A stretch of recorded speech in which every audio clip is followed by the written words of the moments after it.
امید ہے آپ سب خیریت سے ہوں گے۔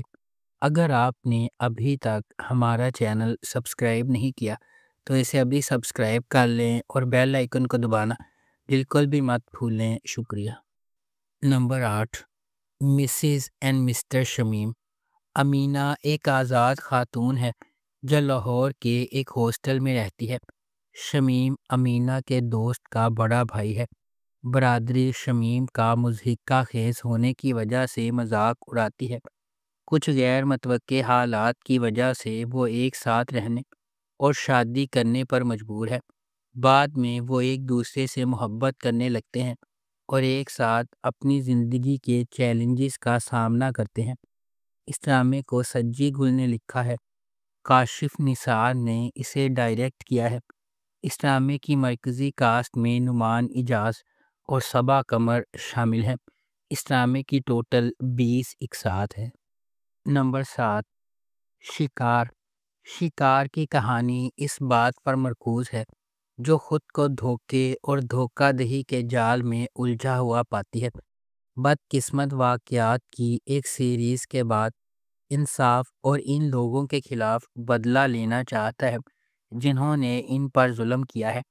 ڈرامہ کرداروں کی نفسیاتی اور جذباتی کشمکش کو بیان کرتا ہے جو راستے میں انہیں درپیش اخلاقی مخمصوں کو اجاگر کرتا ہے۔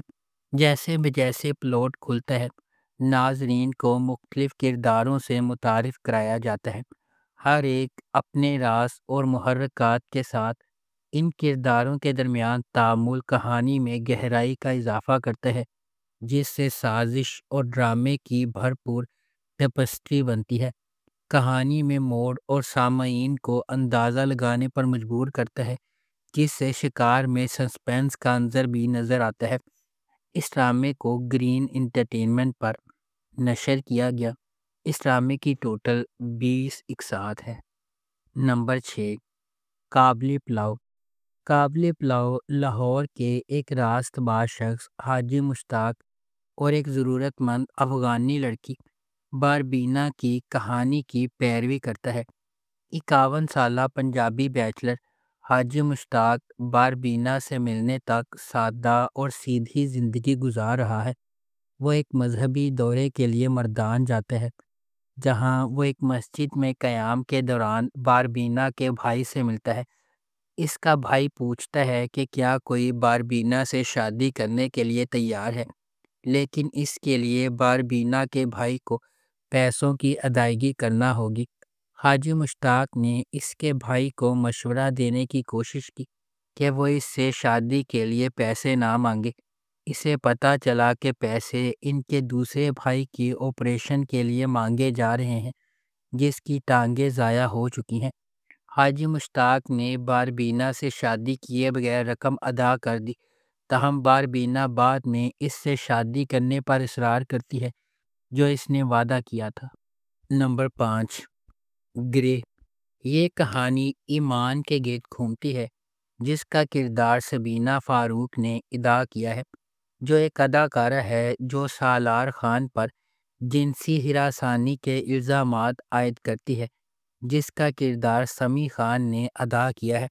تاہم سالار سختی کے ساتھ کسی بھی غلط کام کی تردید کرتا ہے جس سے ہمارے معاشرے میں خواتین کے خلاف جنسی تشدد کے وسیع مسئلے کی زبردست تحقیق کا مرحلہ طے ہوتا ہے۔ یہی معاملے کی جڑ ہے جبکہ ڈرامہ ایک سنگین سماجی تشویش پر روشنی ڈالنے کی کوشش کرتا ہے، لیکن یہ نادانستہ طور پر جھوٹے الزامات کے متنازع تھیم کو گلیمرائز کر کے ایک خطرناک راستہ اختیار کرتا ہے۔ کہانی کا یہ اہم پہلو نقصان دہ دقیانوسی تصورات کی ممکنہ تقویت کے بارے میں خدشات کو جنم دیتا ہے۔ خطرہ اس بیانیے کو برقرار رکھنے میں ہے کہ خواتین ہراساں کرنے کے الزامات گھڑ سکتی ہیں اور حقیقی متاثرین کی سنی جانے اور ان پر یقین کرنے کی جدوجہد کو مزید پیچیدہ بنا سکتی ہیں۔ اس ڈرامے کی ٹوٹل 16 اقساط ہیں۔ اس ڈرامے کو گرین انٹرٹینمنٹ پر نشر کیا گیا۔ Number 4، working women. Working women ایک پاکستانی ٹیلی ویژن سیریز ہے جسے یاسرا رضوی نے ڈائریکٹ کیا ہے۔ بی گل نے اس ڈرامے کو لکھا ہے۔ کاشف نثار نے اس ڈرامے کو ڈائریکٹ کیا ہے۔ اس ڈرامے کو گرین انٹرٹینمنٹ پر نشر کیا گیا۔ یہ سیریز 6 کام کرنے والی خواتین کے گرد گھومتا ہے جو مرد کے تسلط والے معاشرے میں اپنی پیشہ ورانہ اور ذاتی زندگیوں میں توازن قائم کرنے کی کوشش کرتی ہیں۔ اس ڈرامے کی مرکزی کاسٹ میں ماریہ واسطی، انوش عباسی، سرہا اصغر، جانان حسین اور فائزہ گیلانی شامل ہیں۔ اس ڈرامے کی ٹوٹل 16 اقساط ہیں۔ نمبر 3، نوروز۔ ارمغان خان ایک سرکاری ملازم پریوز سے شادی کرتا ہے لیکن اسے ازدواجی مسائل کا سامنا ہے، تو وہ طوائف میں سکون پاتا ہے اور اسے پرپوز کرتا ہے۔ طوائف ولادت کے درمیان مر جاتی ہے جس سے ایک بچی کا نام رشتینہ ہے۔ ارمغان کے خاندان نے رشتینہ کو مسترد کر دیا اور اس کی پہلی بیوی نے اسے چھوڑ دیا۔ ارمغان خفیہ طور پر اپنے دوست درویش خان کو رشتینہ دیتا ہے اور اگلے دن مر جاتا ہے۔ پہاڑوں کے درمیان واقع ایک دور دراز شہر جلالام میں رہتے ہوئے رشتینہ تنہائی میں پروان چڑھتی ہے اور ایک خفیہ تہہ خانے میں 20 سال کی ہو جاتی ہے۔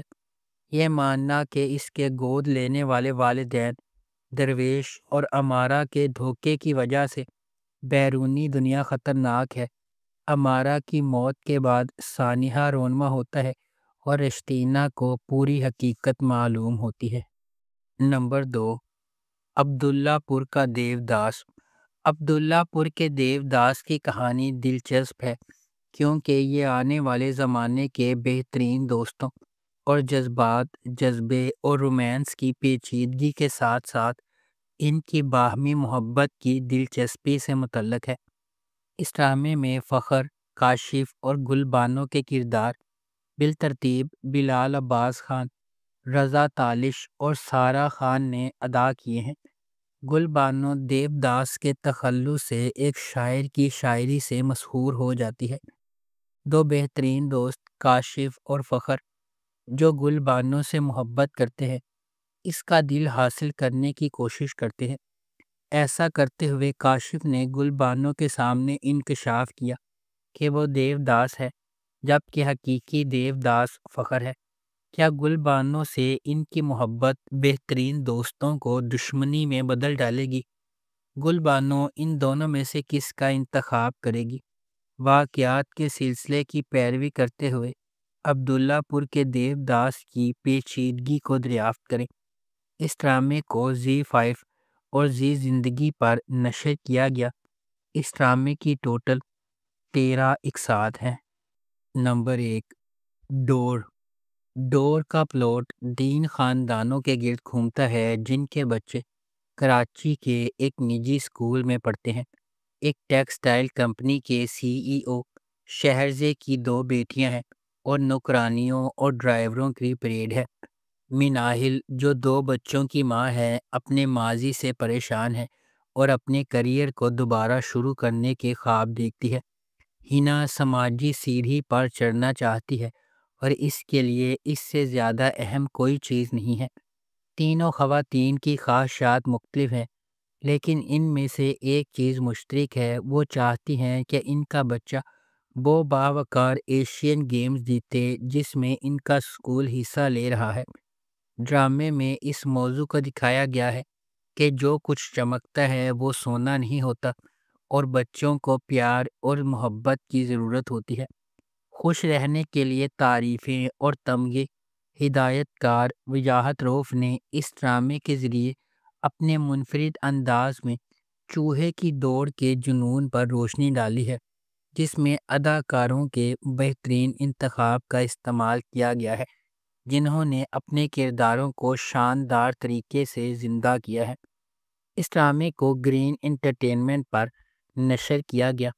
اس ڈرامے کی ٹوٹل 10 اقساط ہے۔ اگر آپ کو ہماری یہ ویڈیو پسند آئی ہے تو اسے لائک کریں، شیئر کریں اور ہمارے چینل کو سبسکرائب کرنا بالکل بھی مت بھولیں۔ آپ کا بہت بہت شکریہ۔